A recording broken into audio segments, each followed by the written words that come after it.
Okay, this is Mongoose Jake here. It's been a while since I've made a video due to the fact that I've been moving and work's been pretty crazy. But I'd finally wanted to give an update on the Blackcomb project. I'd originally wanted to do this project in a step-by-step kind of documentary style, showing you, the changes I was planning and as I was doing them.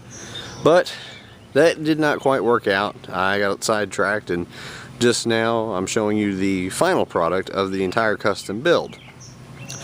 Now keep in mind, the original Blackcomb was a $300 bike, and that was a very kind of mediocre trail bike because it was a little overbuilt, heavy, and had far too short of a fork on the bike to begin with, and the original brakes were fairly weak for what the bike actually should be used for, which is kind of rough trail riding. As you can see, I have it set up. At first glance you would say this is a downhill bike.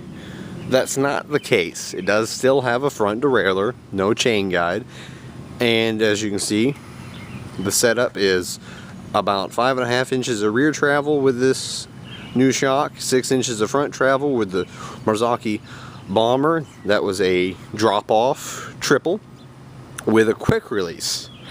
Now, the quick release allowed me to use a set of wheels that I had laying around, a pair of Alex TD24 wheels, and it makes it convenient. Not the stiffest setup, but for what it's going to be used for, which is basically some urban free riding and heavy duty trail riding with some mild downhilling thrown in. It'll work just fine as it's set up. As you can see, another highlight is the fact that it has a dropper post, which for this bike, in the role that I have intended to use it as, is almost irreplaceable. That dropper post is the Originate. I'll have to show you. It's actually way down in the frame. It's Originate Ultimate Pro Adjust 110. Zoom in there. There you go. That's the Pro Adjust 110. It is a mechanical design, meaning that it actually has notches that you push down, and as you actuate it, there's actually this is full extension. There's a middle, which should be, it does lock in right here and all the way down. It has a remote. As you can see, here's the cable. I've routed it through the frame up to the handlebar, where it has a very simple, easy to use lever, and you can move it either forward, back, or if you really want to, even upward.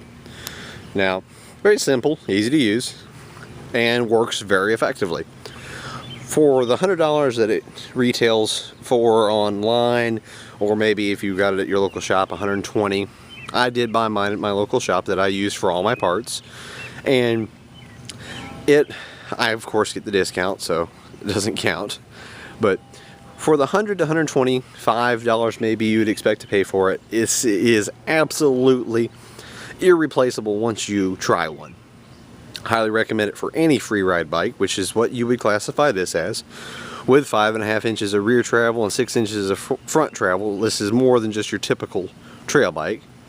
Plus the fact I have downhill cranks with a bash guard on this. This is using FSA spline cranks with dual ring. I have 32 and 22 as the rings, and a bash guard from BBG. I was tuned into this by some of the members of the Big Box Bikes forum. This is a guy up in Oregon who makes these himself, sells them at a very reasonable cost. I will put the link in the description. That is a BBG guard. Fantastic little outfit. Guy basically has his own little business making these, and like supporting that at any given time. Now if you notice, versus the original video I have, the frame looks much different and is sporting the team colors of orange, white, and black. This is powder coated bright traffic orange, and it is a pearl white. I did have some of the parts powder coated to coordinate with the white. I have the linkages powder coated. The Fox shock spring was powder coated, and the fork crowns were powder coated. I personally did the paint work on the lowers myself. Didn't trust that to a powder coating shop because If they had oversprayed on the inside, the fork would lose all functionality. And those are some custom made Marzocchi decals to match the traffic orange of the frame. And of course, this powder coating is generally a very high gloss finish. You can see even in the dull day it is, because we have major overcast, you can still see some shine there. And I also got a nice matching seat clamp and Originate All Mountain sport bar in white, very wide. I'll get back. You can see how wide that bar is. Some Clark's EXO hydraulic disc brakes that were on sale from Nash Bar for a total set of $70. That included pre-bled levers and front and rear discs with all hardware. Now it's only available as a 160 millimeter size, and I can tell you already, anybody who's rode a bike with 6 inches of travel or so will say that that's not enough of a rotor in the front, and it's not. With 2.4 inch WTB Moto Raptor tires, which these are pretty chunky. You can see I have been riding the bike. Those tires are dirty. The bike's clean, but some red clay got stuck on those tires, and that's hard to get off. But with that meaty of a tire and that much suspension, the speeds you're at, that front rotor is barely adequate. On the rear it's okay. On the rear it's okay, especially with this being a non-horse link bike. You don't want to grab too much of a handful of brake. So far, been very pleased with the build. I went a little on the budget side for the drivetrain. As you can see, these are SRAM 3-level shifters, because of course I love twist shifters. And I did a 2x8 drivetrain with a X4 rear derailleur. And I'll give you a little close-up of these cables. If I can get some of these cables to put off their look here, I'll get my hand behind them. You can see the woven texture.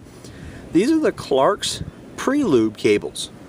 The cables themselves actually have an inherent lubrication. They lock it into the cable and it's time released. Comes with nice aluminum ferrules and cable end crimps. Very nicely done kit. I've crisscrossed them here to give a smoother routing, because the way that the bike's frame's routed, it would be very tight and have a kink to it if I came from the right side, from the right shifter. So I've actually crossed it over from the right shifter to the left side, coming back through, crossed over to the right side of the rear derailleur. And that's something you need to take into account when you're routing your cables. Look for the smoothest possible route so that you have as little friction as possible. Don't always necessarily follow exactly what the bike looks like it should be. Actually, put the cables in place without cutting them, with the full length, and then look for any possible signs of kinking or severe bends. And if you need to, reroute it in a custom way. As part of a custom build, you need to take all things into account. Now, in full custom build form, see if I can't get a good look here. You will see brass color here. All plastic bushings on this bike were replaced with custom made brass. I had a machine shop where I work, because I actually work for a hydraulic parts supplier and repair center, and we have a machine shop in our repair center. I had my guys completely redo my bushings, gave them my plastic ones from this frame because they were shot, and had them make some custom made brass. And this brass is also oil impregnated, and over time we'll release the oil to keep the pivots running nice and smooth. All pivots were replaced. See if I can't get the main pivot down in there. Nice brass there, and fresh hardware, pinch bolt. I used industrial hardware for all this with a locking nut. Has the little plastic insert in it to lock it in place. Went with much heavier duty bolt and a washer to keep it running smooth on the linkage. Everything, I used rock and roll super web grease on all pivots the brass bushings, everything as I assembled it, so that it has a complete coating all around. You can actually even see with the seat post where I put it through. There's a bit of grease there. Make sure to grease your seat post anytime you put them in, and that way it allows a nice smooth release of the seat post if you ever had to remove it. Of course, that's going to stay in place permanently, because I love that seat post, and the month and a half I've been riding it have had no issues. And I will even go ahead and lower this, so bear with me with the camera work here. I will lower it, and down it goes to the middle section. And I'm going to go ahead and again lower it to the low section. Bear with me on the camera there, I know that was shaky. And then smoothly you put your weight back on it. You don't want to release it with no weight on it, because it will shoot like crazy, because it is spring loaded. But back out and onto the cockpit. Give you a quick little overview. Again, I've done a review of these Originate VeriFit locking grips. As you can see, I have one spacer, which is the required spacer on this clamp. So I have no additional spacers here. I have on my Tie-X, I have an extra spacer to try it. On this grip shift, the shifter has a little longer section, so I eliminated the extra one I used for that. So I have just what the minimum required. That's the Originate VeriFit SRAM 3.0 Originate All Mountain Sport Bar in white, a Core B52 stem. I have used a WTB, let's see, here we go, an inexpensive WTB Momentum Comp ST headset.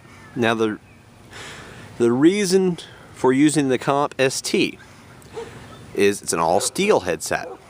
That would make it a heavier headset, which would be a drawback for most. But for a bike that's going to get abused, steel headset, I'm just wanting the extra durability. As you can see, some nice Originate bits and pieces here, an orange top cap, and the nice little machined headset spacers give that nice custom look there.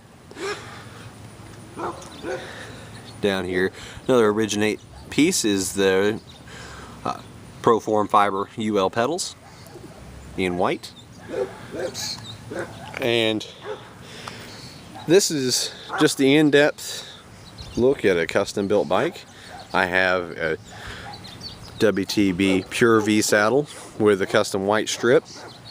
Now, you're not going to find that seat on WTB's website. That's through a seller on eBay that specializes in offering these custom colored WTB saddles. They're buying them directly from the factory, and because of their ability to buy them right from the factory, they are actually able to specify, say, blue, red, white, green, and that's a great way. It's the only thing I buy on eBay actually, is those custom color WTB saddles. Otherwise, I buy all my parts from my local shop to support them, because a good shop is hard to find. Most are fairly poor actually, so when you find a good one, it's nice to support them. And this is the finishing touches on the Blackcomb. Let everybody see that. A far cry from what it started out as. And just for anyone interested, including my discount, I have just under $900 into this build.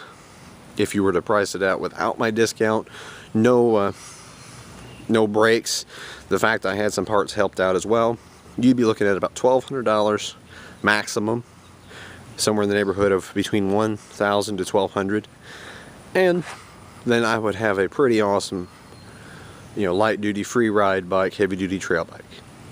This is the Blackcomb. If you have any questions on anything, put it in the section below and I will do my best to get to it. But this is just yet another way